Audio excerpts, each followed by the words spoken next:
Buckets. Hello and welcome to episode 78 of Two Man Game with Damon and Dom. I'm Damon, that's Dom, and you are the listener.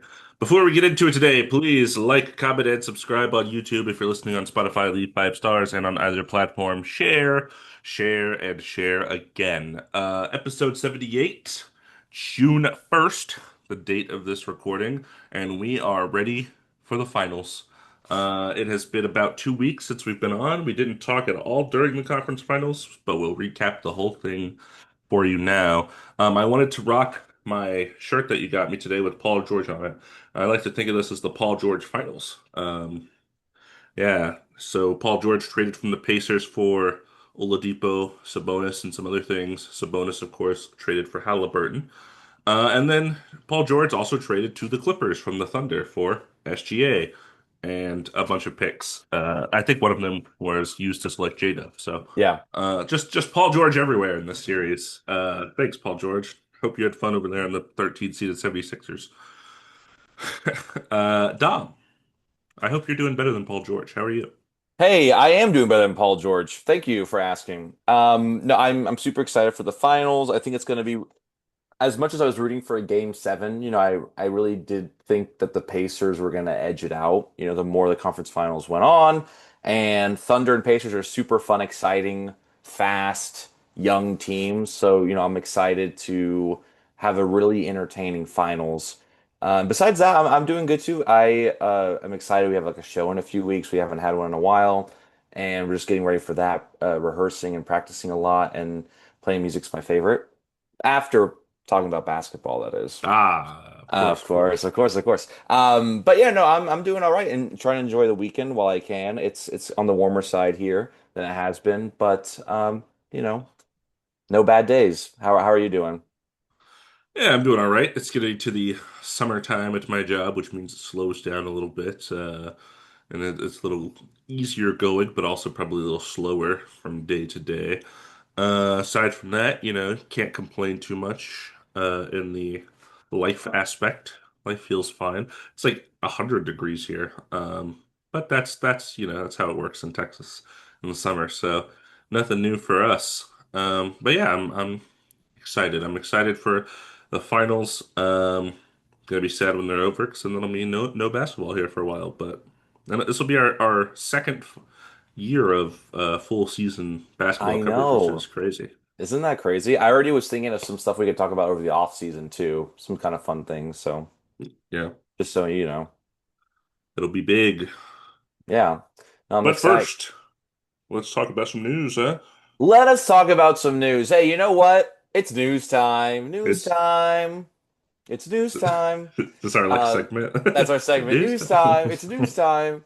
Yeah. So the Denver Nuggets, they're making interim head coach David Adelman their head coach going forward. I didn't see how big the contract was. Do you recall?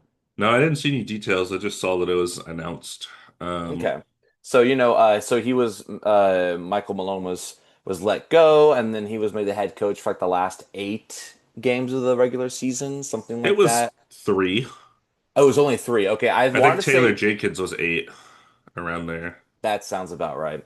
But then, yeah, he led the Denver Nuggets through the playoffs where they did better than a lot of people expected, I think. It took the Thunder to 7 games, which no Mhm. one else could.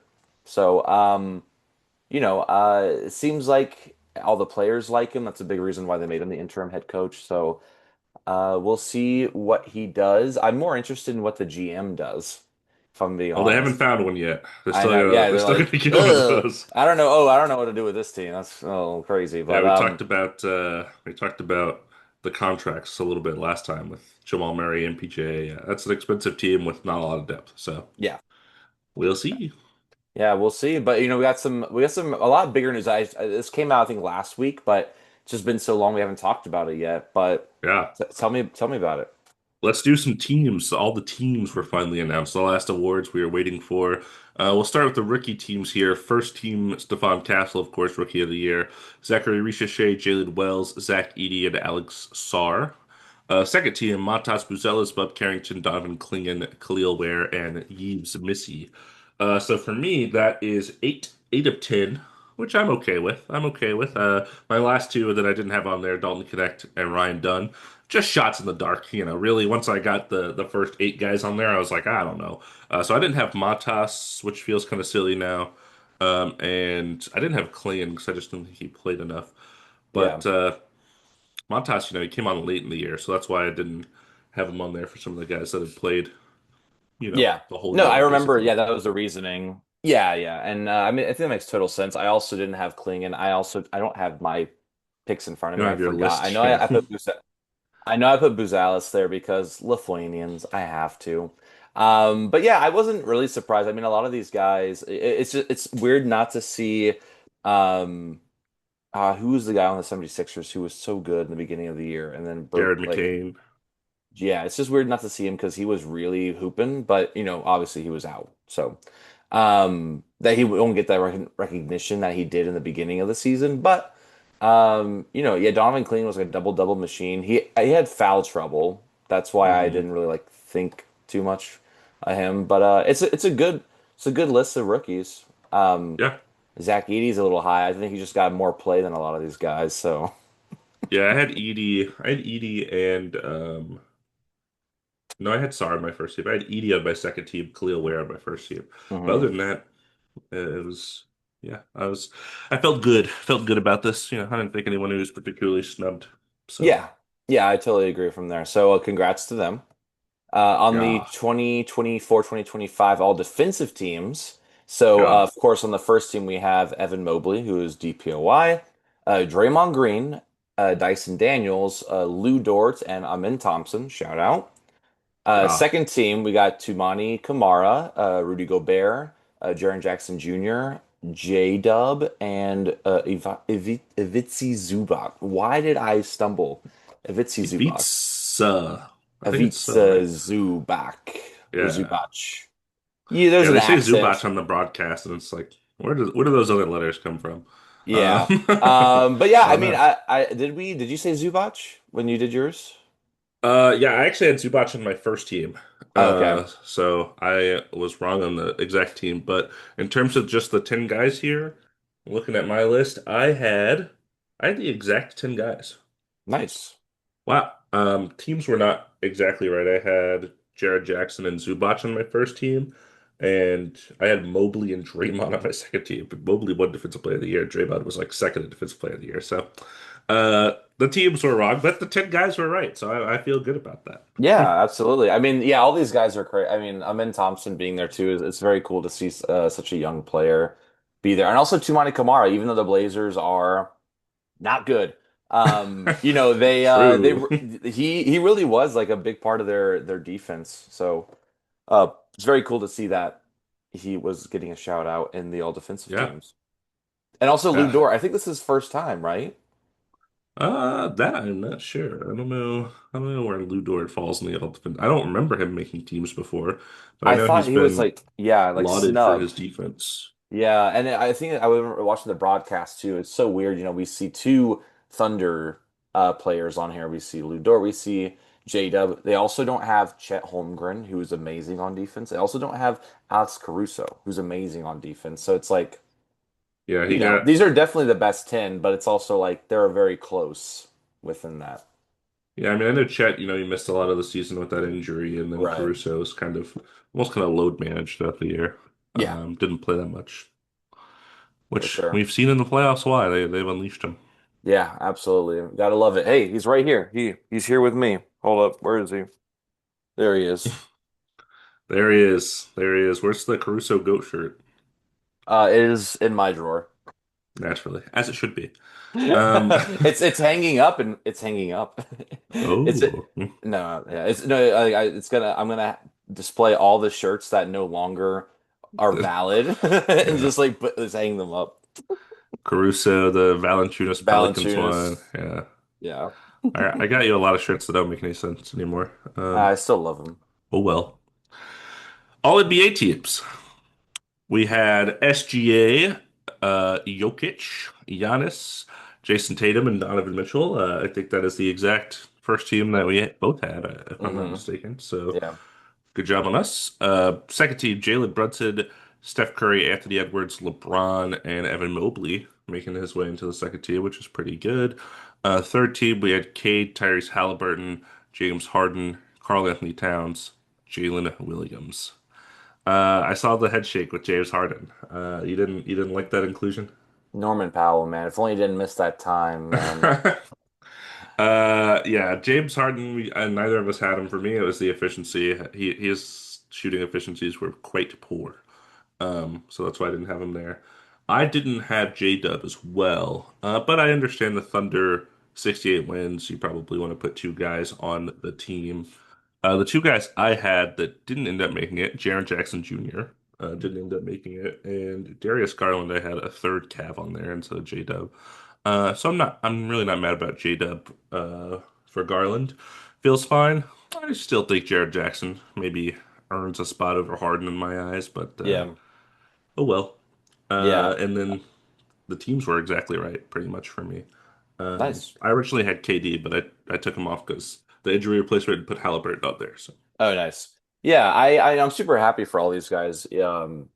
Halliburton making third team. It's so funny to see like how the season ends up. So we're in the mhm. finals now. It's like okay, they have one Pacers player, and they could have had three Cavaliers players, and they were out in the second round. It's just Yeah, interesting how that doesn't really equate to success in the postseason.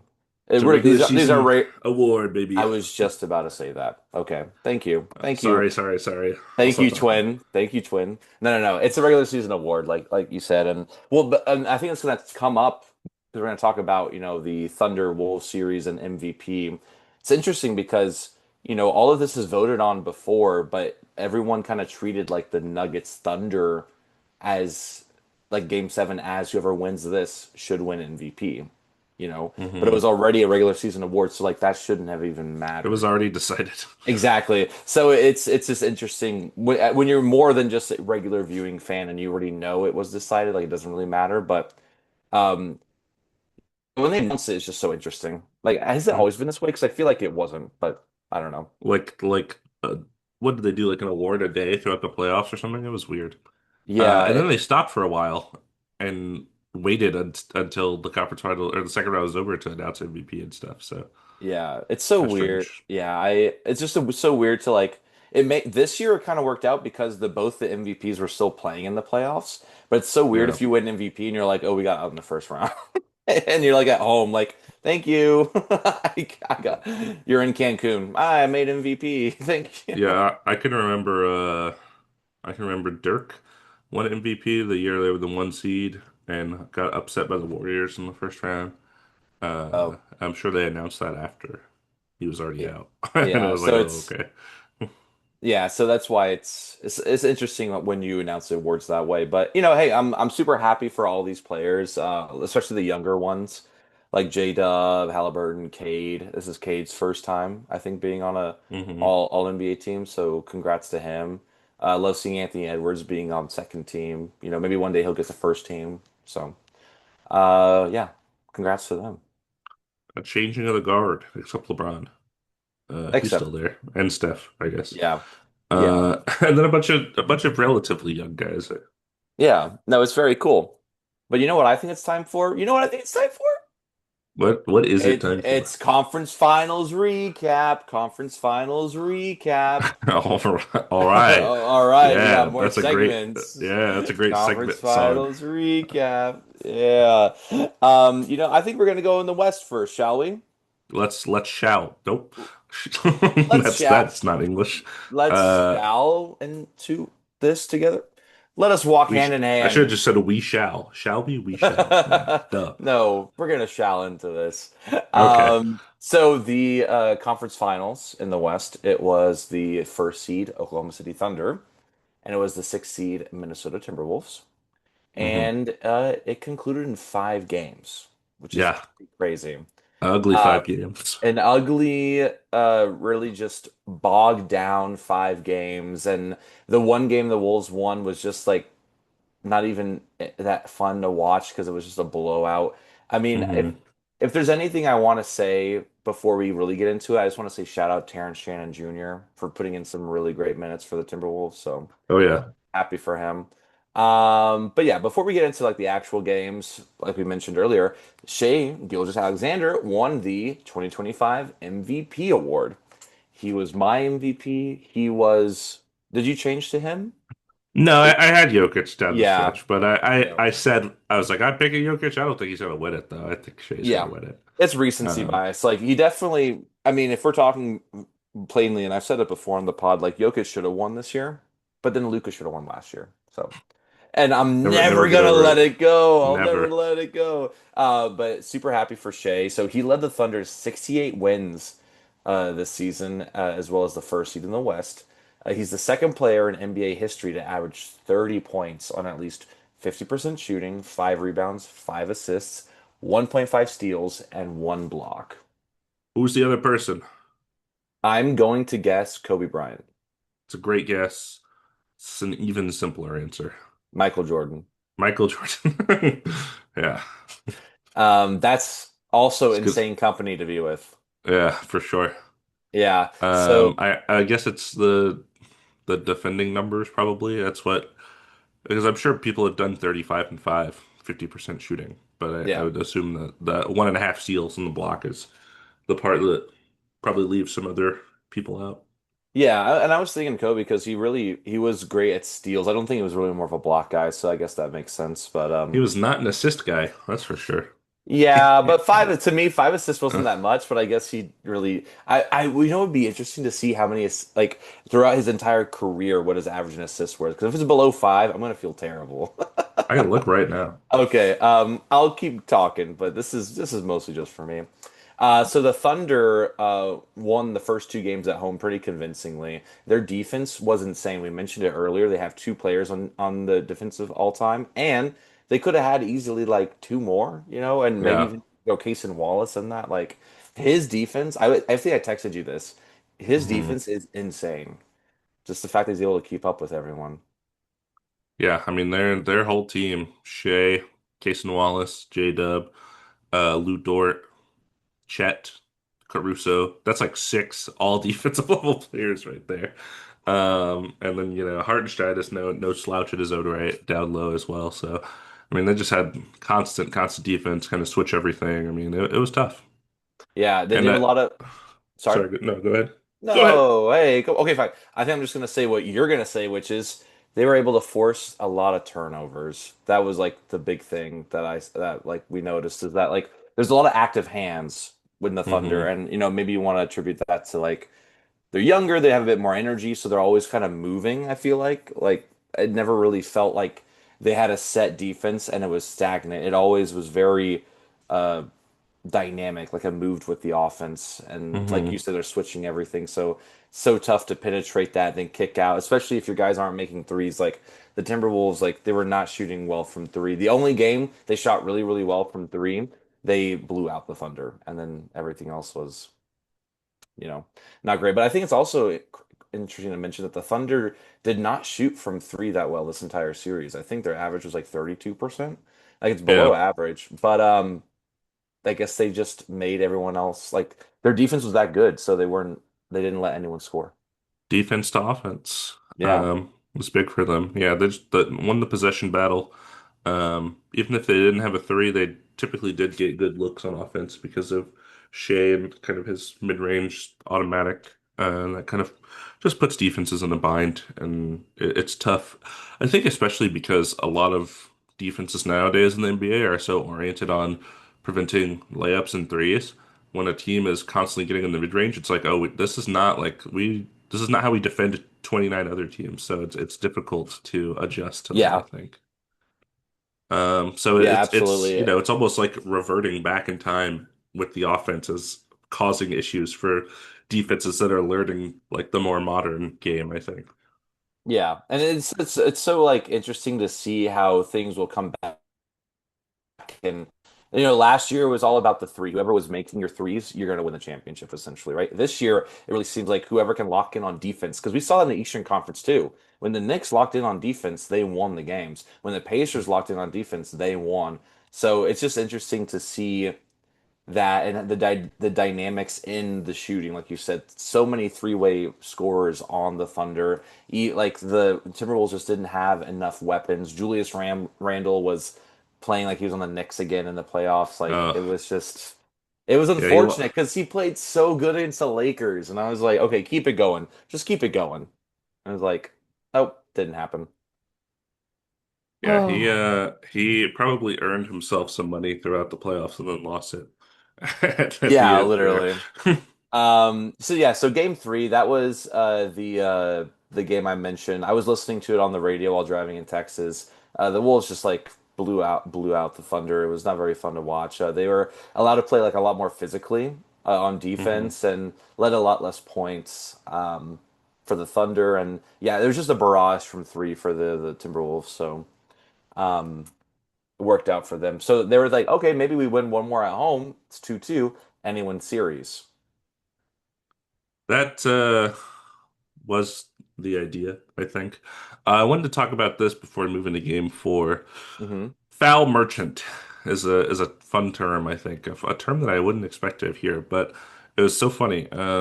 Doris Burke on the broadcast was talking about Shea being a foul merchant. I don't think she was calling him a foul merchant. I think she was bringing up like the discourse of other people calling him a foul merchant.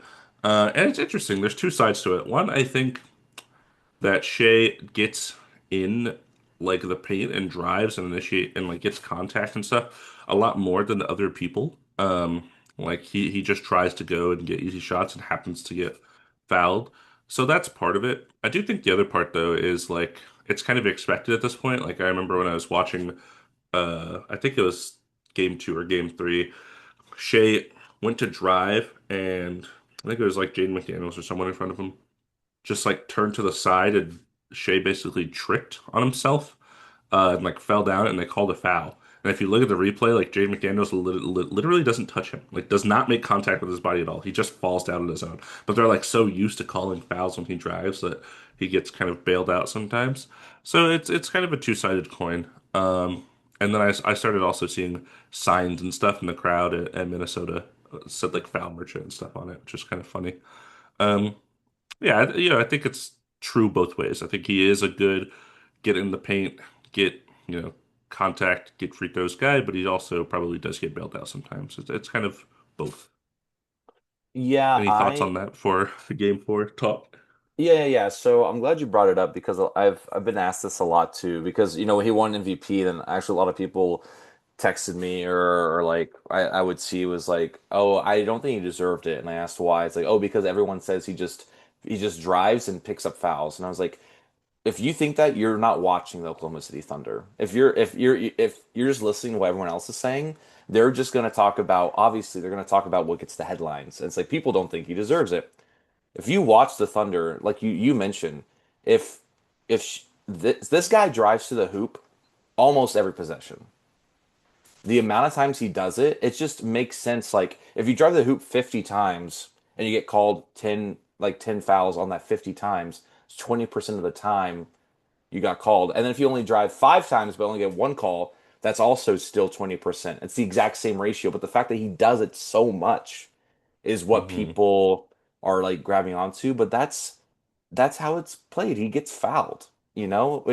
When you are driving in and you really don't want him to score, because he can also make those shots too without really baiting. I mean, I don't think he. I think we've talked about this a lot. There is an issue in the NBA of like defender gets in the air and then someone jumps into them like that. hmm But that everyone does that. Yeah.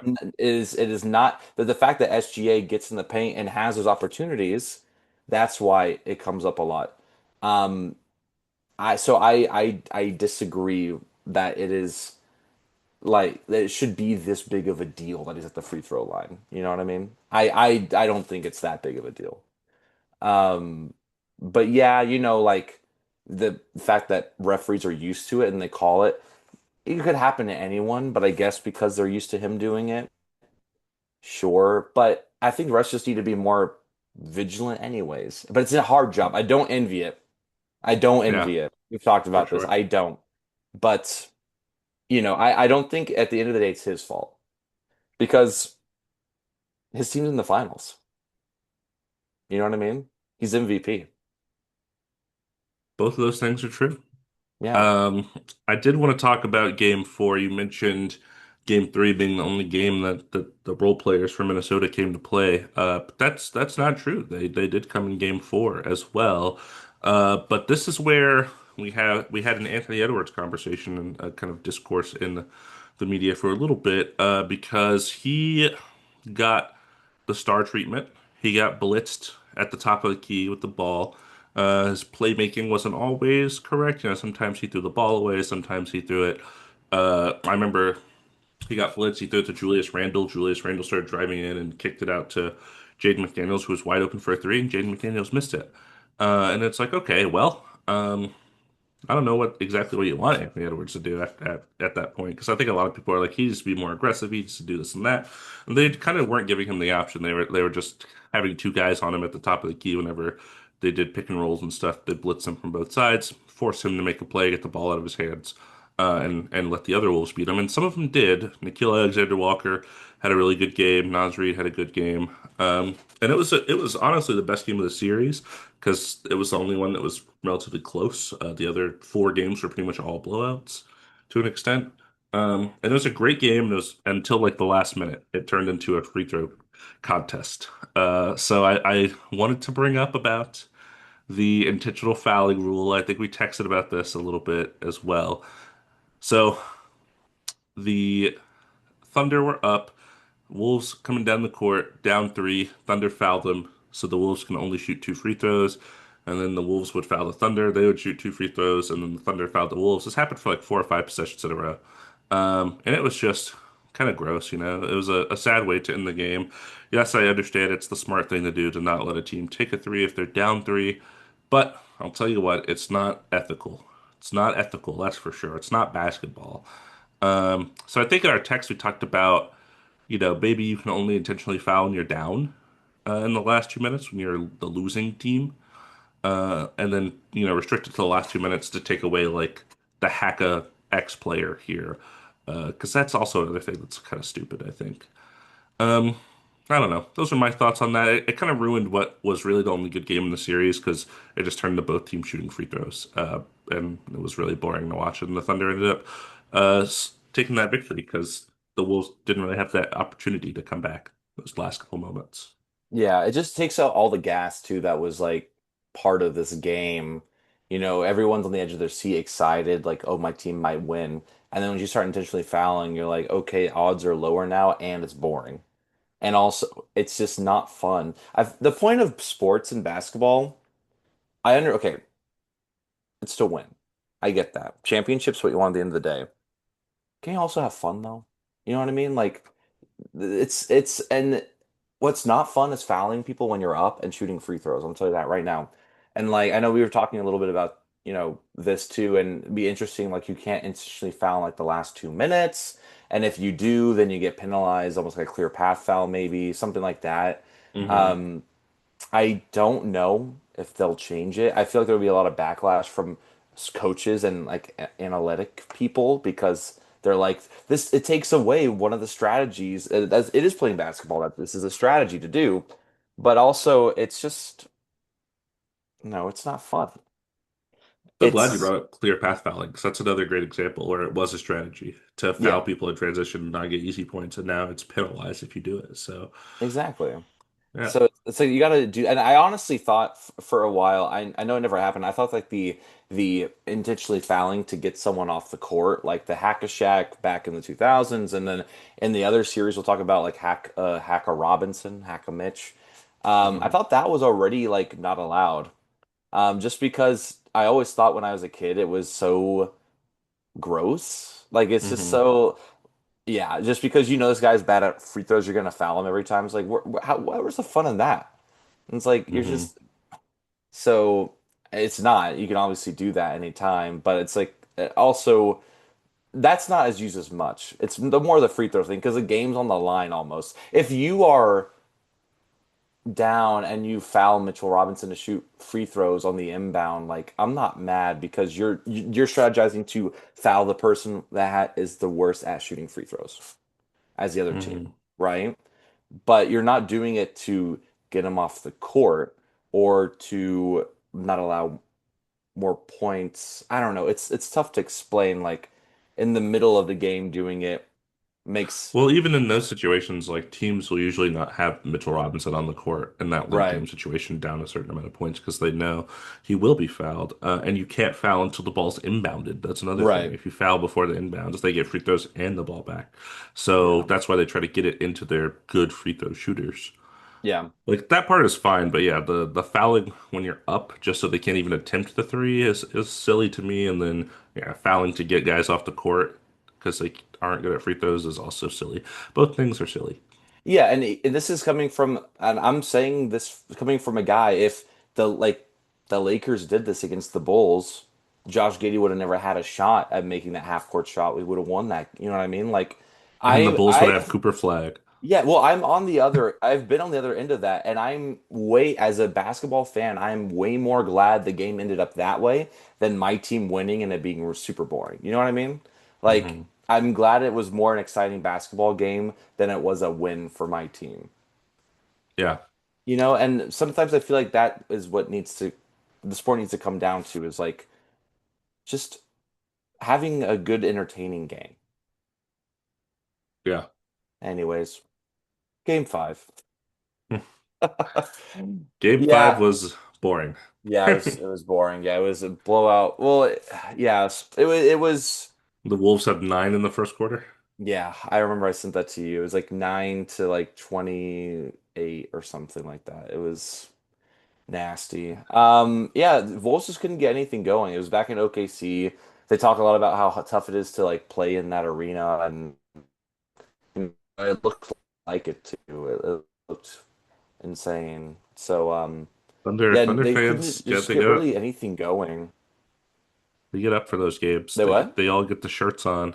They all they're all in Yeah. there I together. love also I love that we talked about this. I love that they stand up until their team makes the first point, Hmm.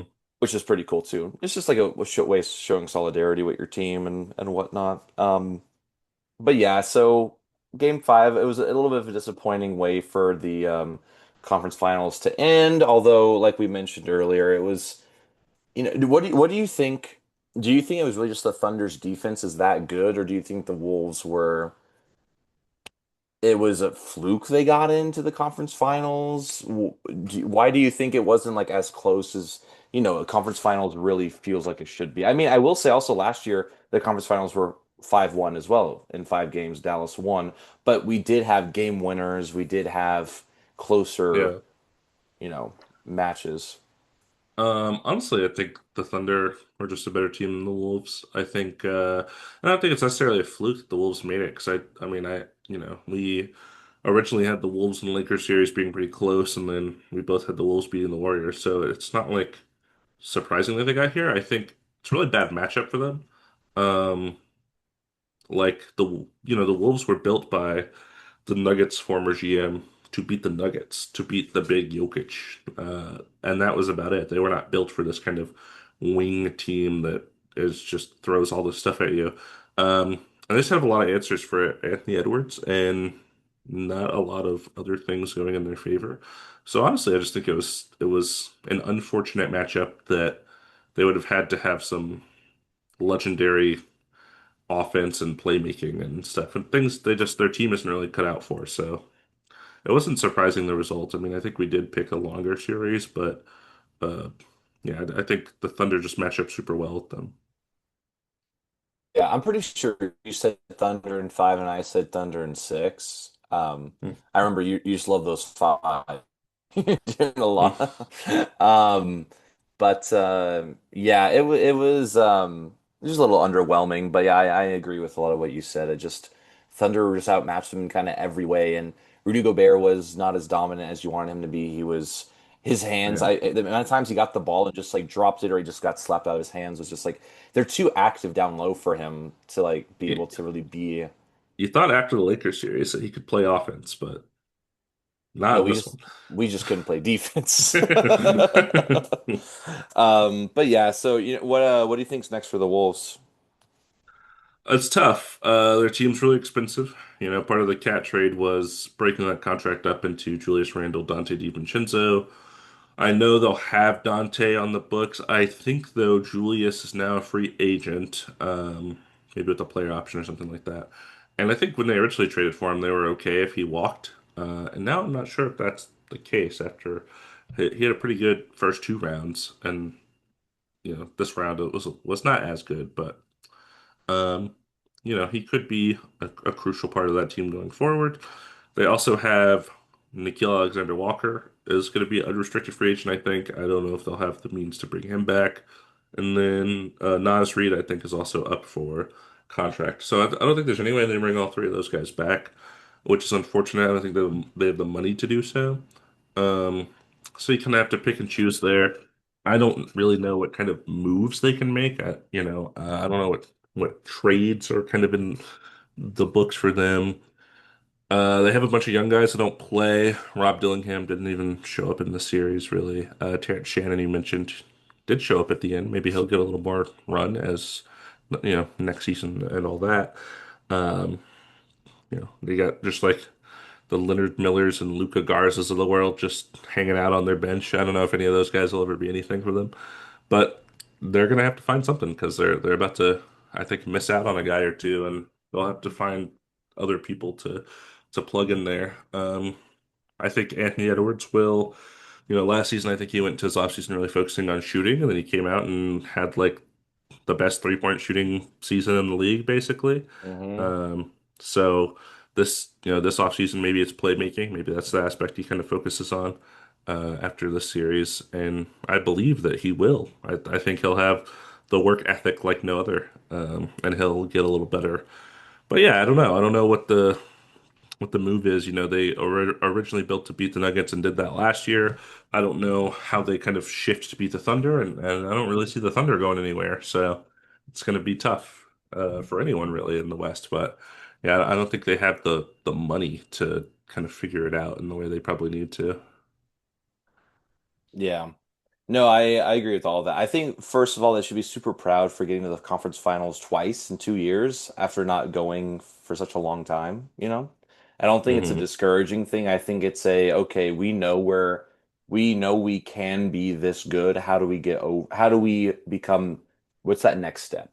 Like you're kind of mentioning, and it's tough because you have Rudy Gobert, Anthony Edwards, Jaden McDaniels, basically all on maxes, essentially.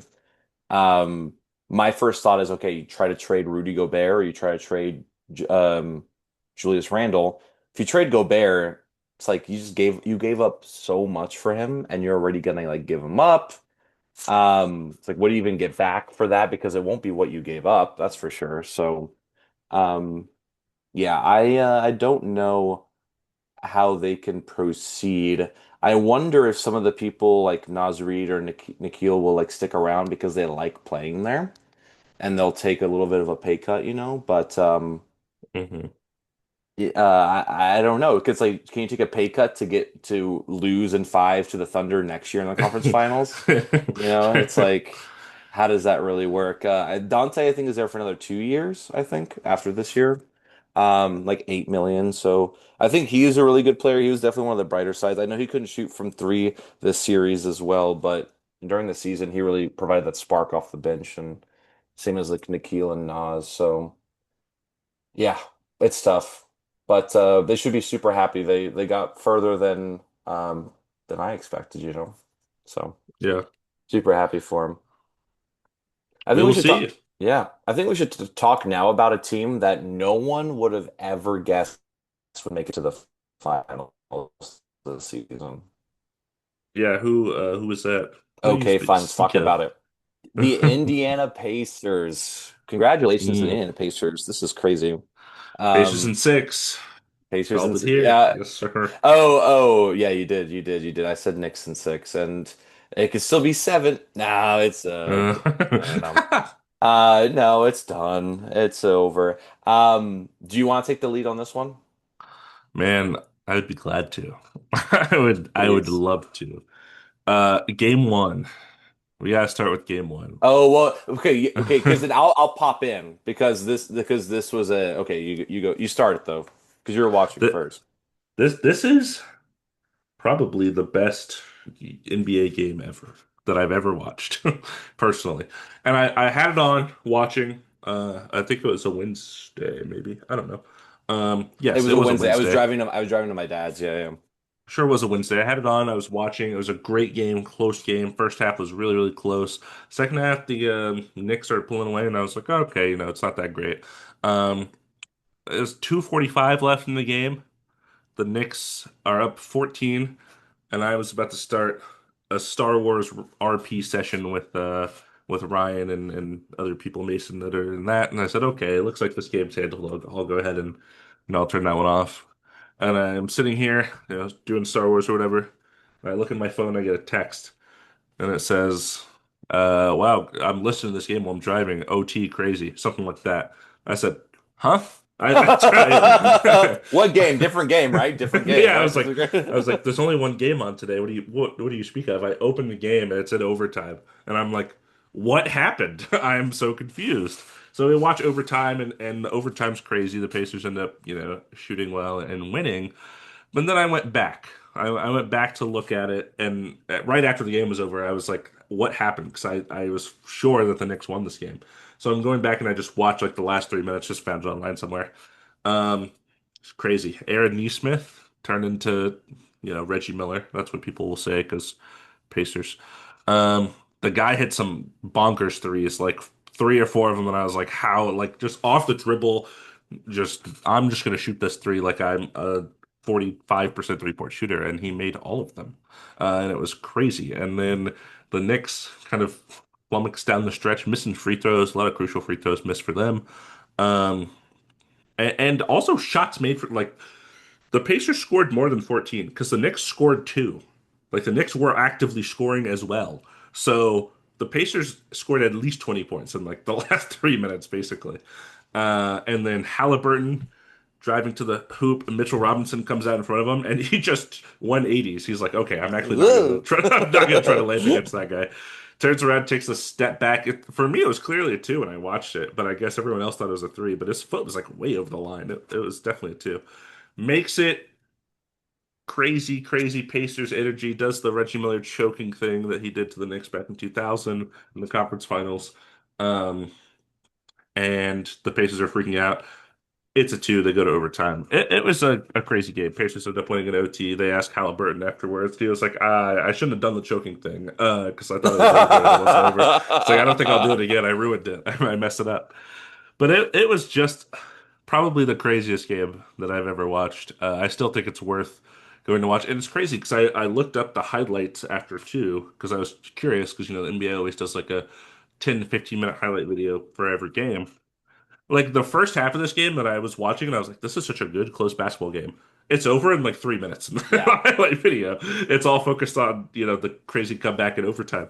Um, but that part of the game was also like really good. So it's funny because I think I texted you and Jared.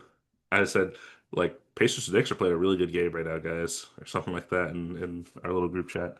And then it turned into this crazy game. So it was wild.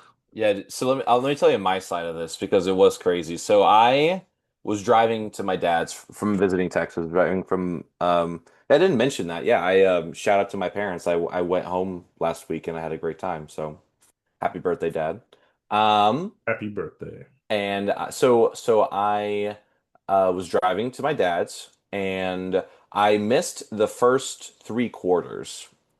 I was just driving and I was listening to music. Or no, you know what it was? I was driving because I went to go see my friend Alex, who lives in shout out Alex in Houston, and I got to his place right when the game started. And then me and him hung out. We got dinner and whatnot. And then I got on the road and then I put on the game. And you said it was a good game. I was like, I don't want to miss it. I basically put it on for the fourth quarter. I was like, okay, Knicks are up by like 10 and then eventually got to 17, 19, 4 minutes left. I'm like, okay, I'm just driving to my dad's. It's fine. I'm just gonna keep going. I keep driving, I'm driving, and then Aaron Nesmith. They're just like, okay, he makes a three. And then the commentators like, they gotta be careful. They gotta be careful. Nick's gotta be careful because he might be making more. And then he kept making him, kept making him. And then especially like when it got down, they were down by two. I like couldn't believe it. First of all, like while driving, I was like, "This is crazy." I am like on the edge of Yeah. my seat. I'm like pounding like the roof. I'm like, "This is crazy," because because I'm not really rooting for Knicks or Pacers. I just wanted a good game, and I'm like, Yeah. I can't believe I'm not watching this, but I'm listening to it. And then they're like, Halliburton has the ball at the top of the key. He dribbles in, he dribbles out, takes a step back, shoots it. And then there's that long pause because it hits the back iron, pops up. So Yes. then there's just like a pause. I'm like, what's happening? And then I just hear, oh! And I was like, did he make it? I was like, what? I thought I just heard them winning the game in that moment. They're like, Yeah. Halliburton makes it. I think it's a three. I think they win. He's doing the choke. I think they're saying it's a two. Okay, I think we're going to overtime. We're going to overtime. But I was like elated. I was like, this is crazy. I pull up to my dad's. Overtime just starts. I'm sitting in my car, but I have to go to the bathroom. I'm like, what do I do? Do I sit and watch it or do I go in? I'm like, I'm gonna go say hi to my dad. But I have it on my phone. I pull it up and I'm like, okay, it's like, Dad, I love you. We're like, I'm glad to see you. It's been a couple months. Overtime. Sorry, overtime. And he's like, son, I don't what's happening? I was like, I'll explain. I'll explain later.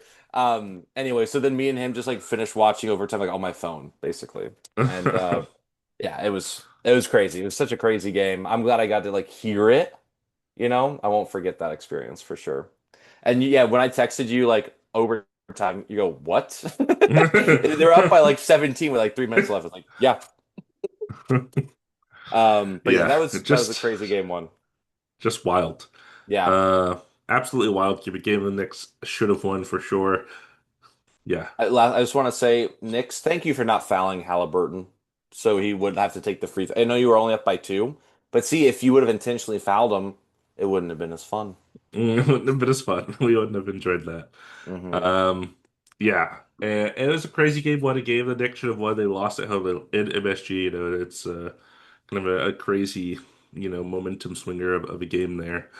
And then following that up, another good game in game two. I think not a crazy comeback, but just a tight contest that the Pacers end up pulling out. Um, everyone's doing what they can in this series. Halliburton looking pretty good. Brunson, Cat had some crazy moments in a lot of these games where he just looked like the guy. Um, so I was really happy for him because I know he hasn't had that much playoff success in his career being on the Wolves for so long. And even the role players started kind of coming out and playing as well. Game three, 2.5 games in the series, I thought it was over because the Pacers were up 20 at halftime in game three at home in Indiana. So that's crazy. And then, yeah, it was around 12, 13 points late in the third quarter. Knicks start coming back with Jalen Brunson on the bench for a lot of it. Miles McBride had this crazy run in the fourth quarter. Him and Cat. I think Brunson came in with like a minute and 30 left, and he went out with like 9 minutes. Like he was out that whole crucial stretch of the fourth quarter. Yeah, because he had Um, five. He had five fouls. Five fouls, yeah. And Tom Thibodeau just left him over there. He said Miles McBride is out there cooking, so we'll just let him do his thing. And Thibodeau started playing some guys, started playing Landry Shamet, DeLon Wright, started getting some guys off the bench in there that we really hadn't seen in this playoffs. And it was just the opposite for the Pacers. They kind of started limiting their bench a little bit. Um, with guys like Tony Bradley stopped making an appearance. TJ McConnell didn't play as much. Ben Shepherd only came in a little bit here and there. Really, when Mathurin wasn't on the court or got ejected that one game, I know, and then was Ben Mathurin has had a crazy playoffs. There's a couple of games in Yeah. this series where he was like a little mini SGA. He was like getting and his was crazy because he was like getting contact and like basically flailing and throwing the ball around. They were like, I guess that's a foul. He gets to shoot free throws now. But he was kind of like carelessly flailing his body around. It was wild. Um, Anyways, they lose game three at home, and the Pacers said, "Okay, John Halliburton, Come come on on. back. Come on home. Come on We need you in the home. crowd." Only home games though. Only home games. Oh, also, John Um, Halliburton is Tyrese Halliburton's dad. Just yeah, anyone listening who doesn't know. Yeah. he got banned for taunting Giannis in the first round, and now he's back, baby. He's I've had back, some. back to Taunt Brunson. I feel like after like game one of the series, I saw like the Pacers after banning John Halliburton. It's like the 2017 Warriors. Stuff Oh, oh like my that. God. That's that was good. Yeah. Um, Game four, another crazy game at home. Tyrese Halliburton, I think had like 30, 15, and 11 or something like that. hmm Zero turnovers, 15 hmm assists, zero turnovers. Crazy game for him. And the Pacers all playoffs long, and especially in the series too. Just crazy shot making. Like just the guys don't miss on that team. At least that's what it feels like. And then down the stretch, some more questionable foul calling, and I root for the Pacers. I have a Pacers shirt. We both like a lot of the Pacers players. But there was literally I was texting you and Jared about this. There was one possession where they called four fouls on the Knicks, which was wild. A lot of them were off, like or on the floor. They weren't shooting fouls. So they ended up, I think, taking one shot in that possession. But I was like, why were there four fouls called in this one possession? And three of them, I was like, I don't know. One of them was definitely a foul, but the other three, I was like, okay. Um, so that sucked, but another good win. Tyrese Halliburton's best game.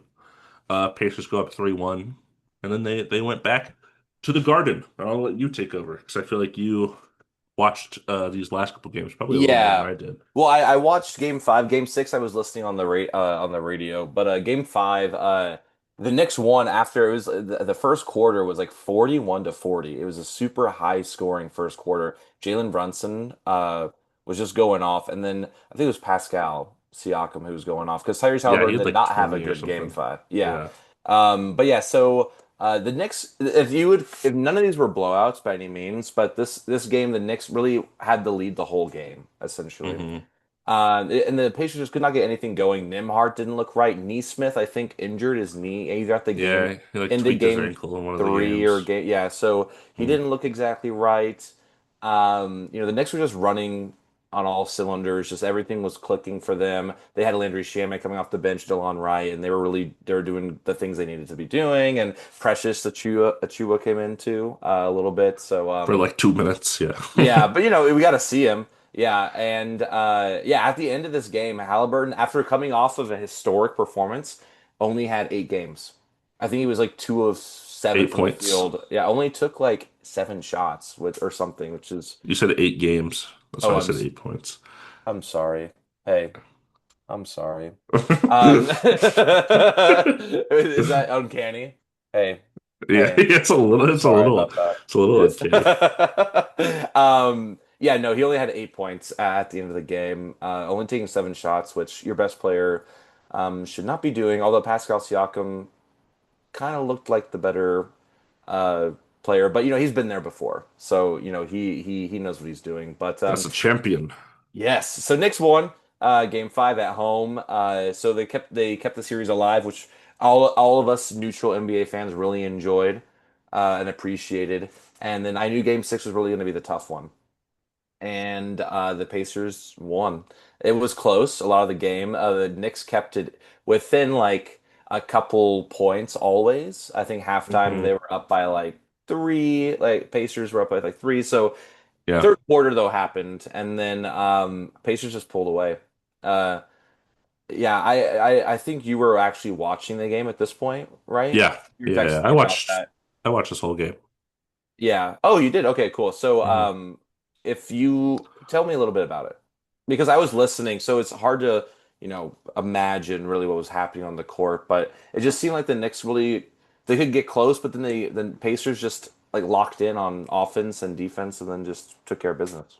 Yeah, I mean, yeah, I think the Pacers had several moments in this game where they pulled away by 8, 10, 12 points, and the Knicks would go on a run, like a real quick run. And something I will say about the Knicks for this whole playoffs, these guys try really hard.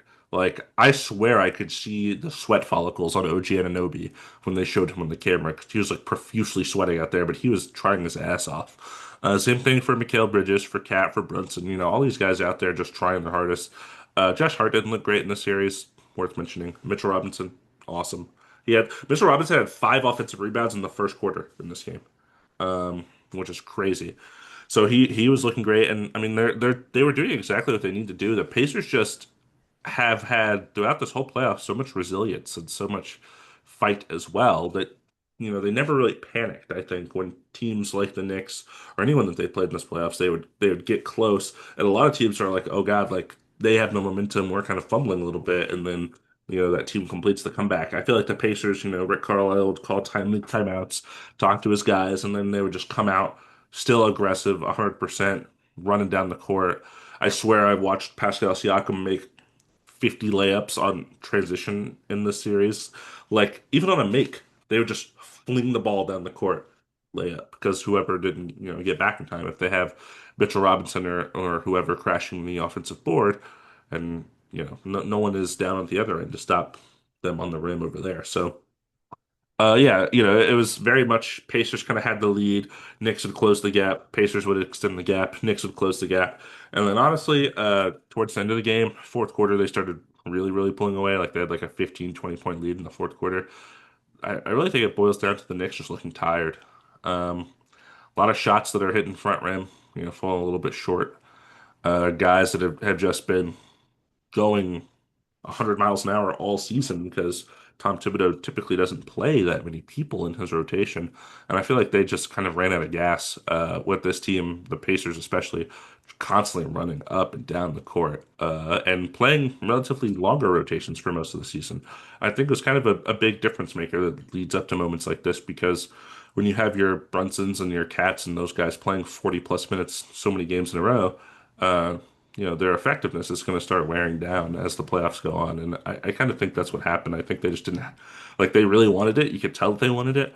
They just didn't quite have enough in them, I think, down the stretch. And the Pacers did because they had more guys that they could kind of rely on for Yeah, the whole series and the whole playoffs. So that's what it felt like, for me at least. gotcha. Yeah, I think the Knicks, the way they play is super commendable, and I really like the team. I like the players on the team. I think my biggest question marks moving forward is just how do you maximize that, I guess. But I guess before we talk about that, I just want to congratulate the Pacers and also Pascal Siakam for winning. We didn't even talk Yeah, about the Western Conference Finals MVP, who was Shea. it was But Shaq. Eastern No Conference, surprise. yeah, Eastern Conference MVP with Pascal Siakam. So super happy Yeah, for him.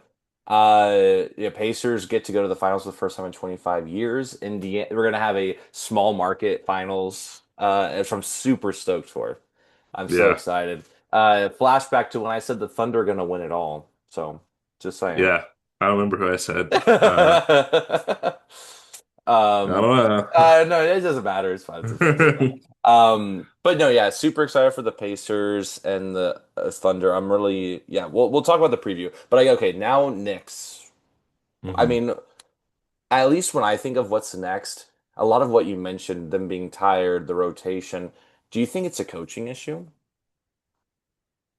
Part of it, I do think, is a Yeah. coaching issue. I know I've seen a lot of Knicks fandom calling for Tom Thibodeau's head.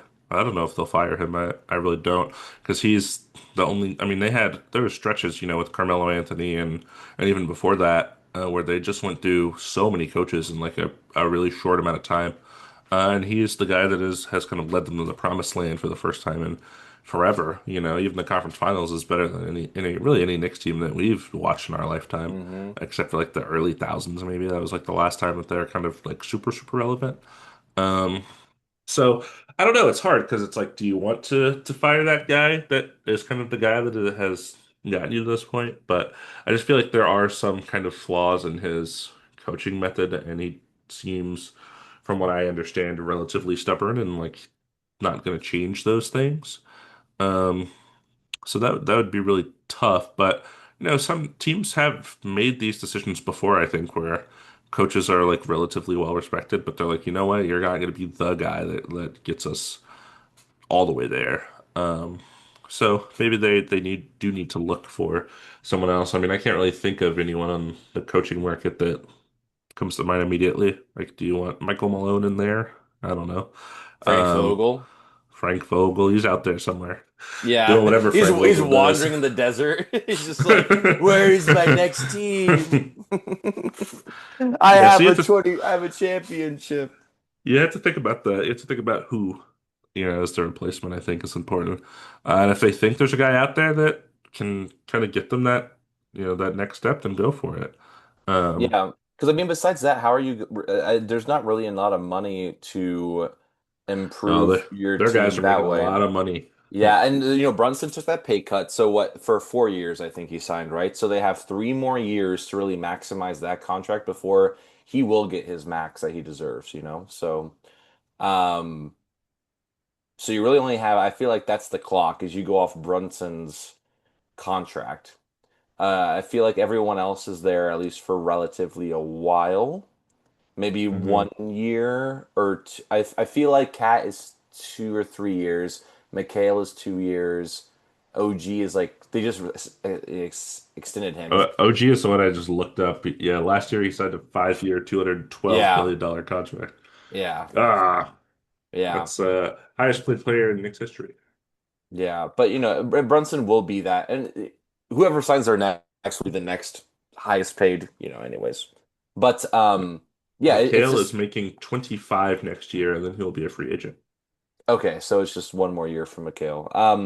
I really feel like yeah, your timeline for the Knicks this window that you have of maybe getting to the finals is Brunson's contract.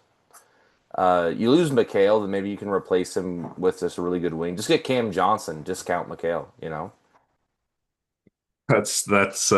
Well, I don't know about that. No, I know, I'm just Um, kidding. He can't create like McHale can.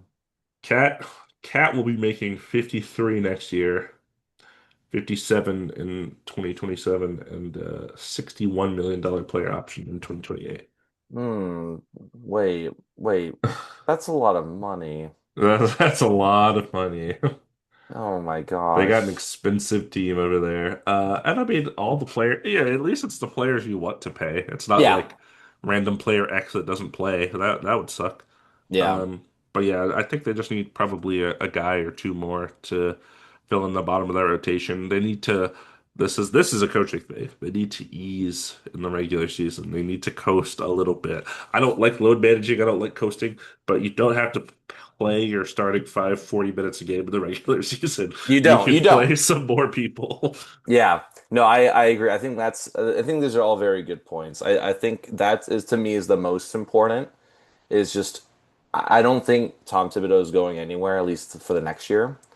Hmm. But got you if there's a way to convince him just to ease off a little bit in the regular season so you can really gear up and then just really flesh out like that bottom end of your rotation. Like I like Landry Shamet, I like DeLon Wright, but there were stretches where like when Jalen Brunson and Cat were in foul trouble, it was like you're relying on McHale and Miles McBride and I like them a lot, but you really there was no one after that really.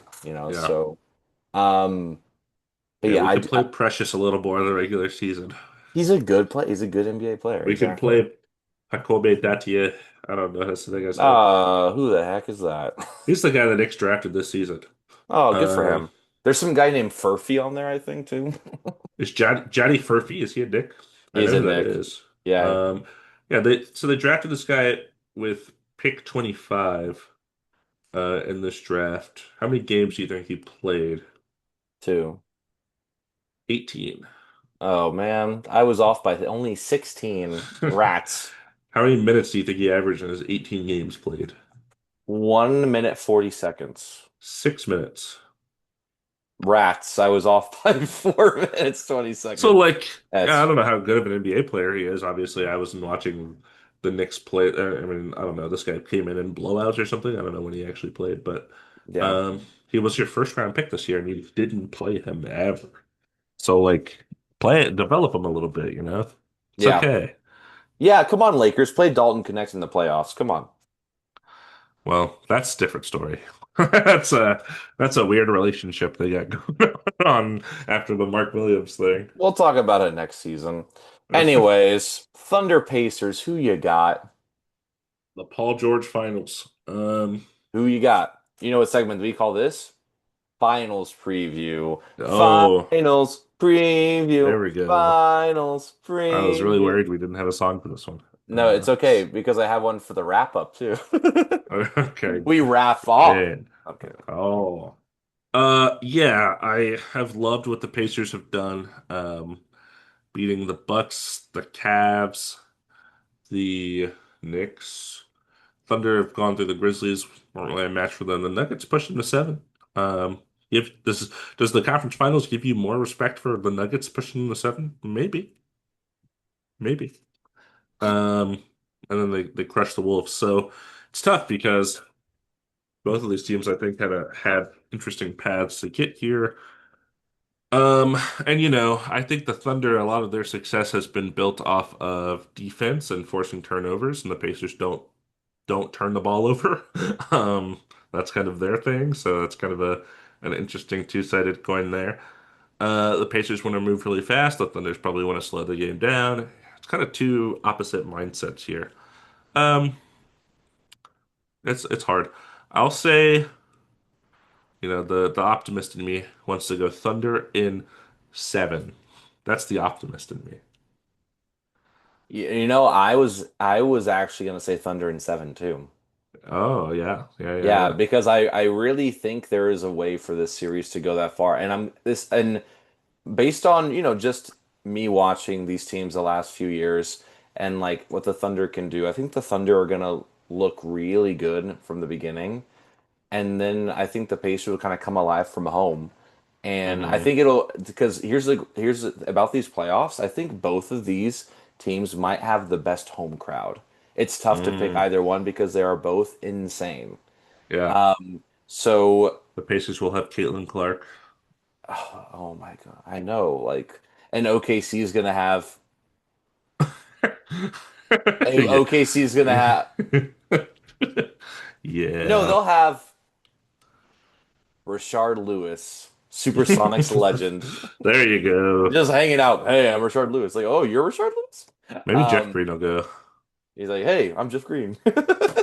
I've been on 25 teams. But the first one was the Supersonics. Exactly. Yeah, no, I think the Pacers will find ways to win, but I just want these games to be close, you know? Yeah. And I think they have this has the opportunity to be really good. Last year's finals were not the year before, not as fun. That was like Nuggets Heat.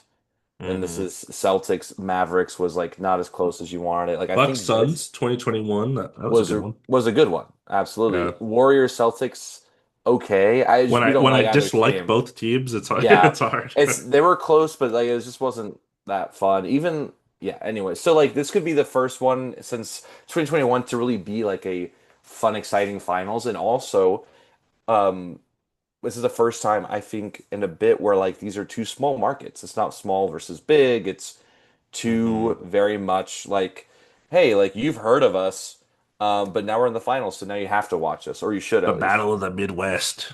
I love it. I love it. I can't wait. I'm gonna set aside time Thursday to watch it and Oh yeah. everything. So Yeah, by the way, Thursday is the first game. I Yeah, know. we'll just I be got. chilling until then. I know exactly. Yeah, it starts June 5th. So super excited, everyone. If you listen to this, please watch it if you can. This is the finals. This is what it's all Watch it. about. That's what it's all Yeah. about. So, a finals, I can say I'm happy with whoever wins. Absolutely. It's hard. I don't always say that. So that's, I don't know. I think I'm leaning. I would rather have the Pacers win because they've I would never rather have the won. Pacers win for sure. Yeah. But I'm very happy with either. And I have my Halliburton shirt that I can rock and don.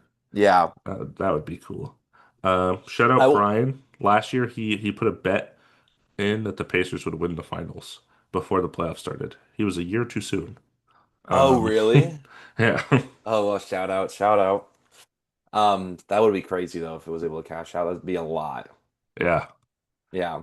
But now it's time for the let's get ready for the wrap up. Um, Can I make these in actual songs?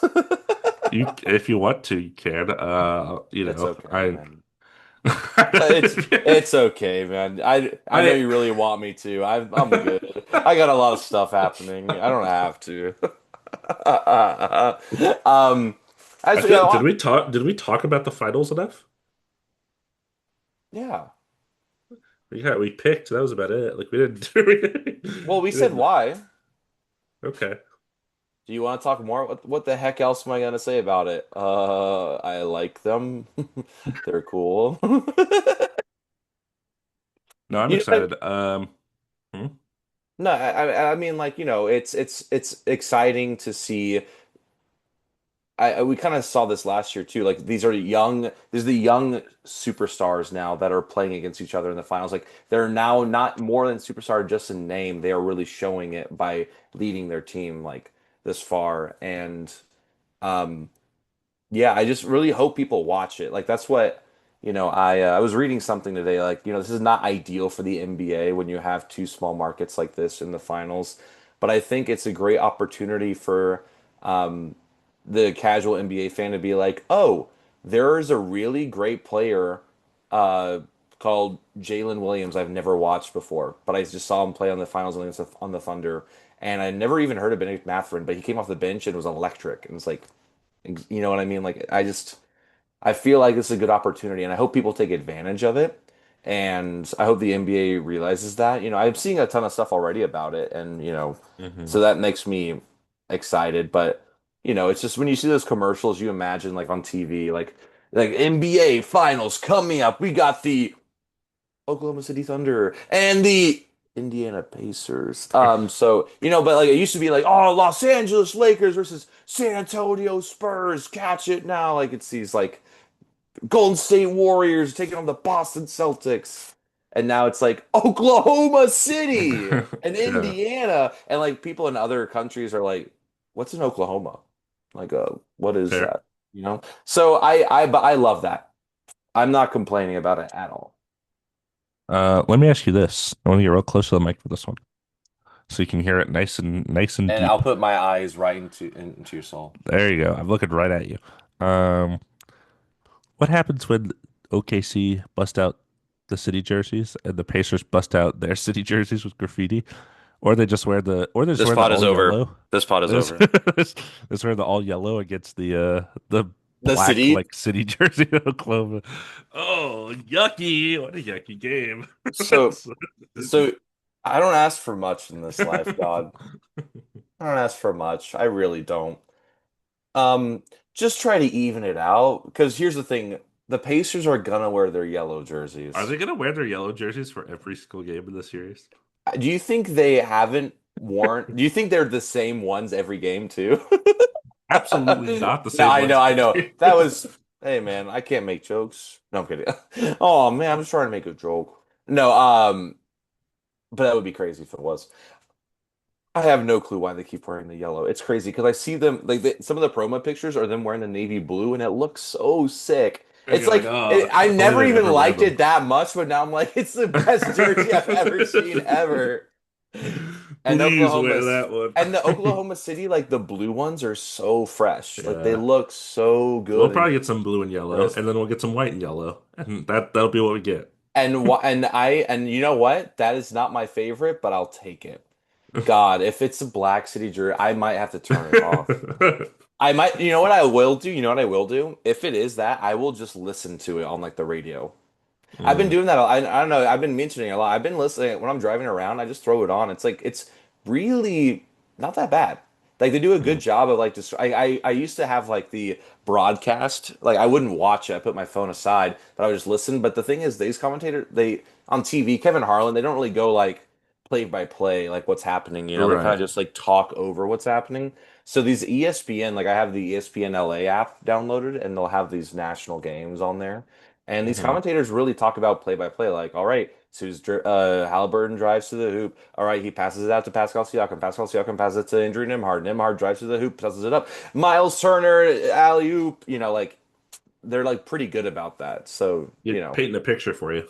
exactly. So if it comes down to Black City jersey versus yellow Indiana Pacers, I'm gonna listen to that game.